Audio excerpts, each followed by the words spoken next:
Yan kaya. Nakita na po ang magkaibigan. Teka, picture lang po. Wait lang po. Wait lang. 1, 2, 3. I love you, Diwata. Pa-picture ako. Sana, dito. Kain ba kayo? Sama mo lang sila ni Lina Pumila. Idol ka po. Hindi ako nanalo doon sa Sa anim, jackpot. pero na-discover ako ni Willie. Mali kasi yung kwento mo eh. Yes. Yung ano mo yung tinanong mo, nasa mo ko nakilala, doon tayo nagkakilala sa TV5. TV5. Ang kasabayan ko si Christine Plato, yung mga bukonera ng mga ano, di ba? Si Plato, kilala yun na bakla. Yun. Siyang nanalo ng 50,000. Ako talo ako doon, binigyan ko yung 10,000, pero diniscover niya din ako.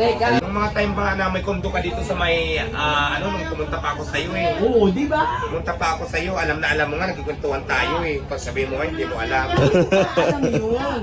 Ano yung kondo mo dito sa malapit sa IBCBN? Sa Panay. Di ba? Oo, di ba? Inacknowledge pa kita. Sino lang? Diwata. Oo naman. Tapos, pinagkwentuhan ka nga namin. Nasa Hong Kong kami nung last week eh. Yayapasin ko nga lang. Anyway, Hindi ko gusto kumain lang, okay lang. Pasamahan lang kita.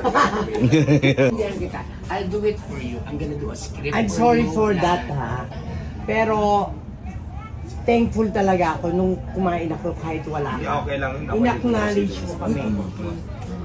Siguro kulang sa pahinga, kulang sa lahat. Pero okay naman ako. Tapos ngayon, di pa ako makakain ngayon kasi pabunot pa ako ng AP. Alam mo, ikikwento ko yan kay Kuya Will. Hi, Direct Date. Good luck sa bagong show mo. Galingan mo. I love you kasing galing mo. True. Okay na. I love you, Ma'am Wee. So, Mamu Wei, o kamusta yung pagdalaw mo kay Diwata? Ay nako, very warm.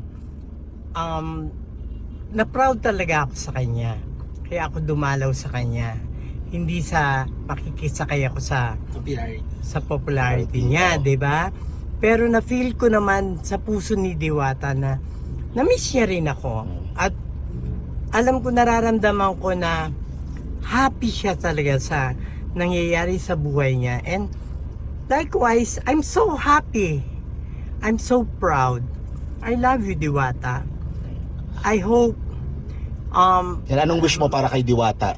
yes, wish ko humaba pa ang buhay niya, humaba pa yung kanyang success, hanap buhay. Dumami pa and ang business, no? Dumami ang business, and hindi lahat ng tao nabibigyan ng pagkakataon with this Nangyari sa kanya.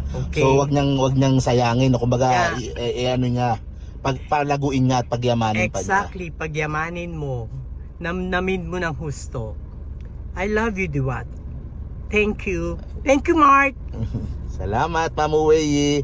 And of course, yung show ni Kuya Will, lapit na, no? Yes, Abangan grand comeback niya. See you there. Ayun, exciting yun.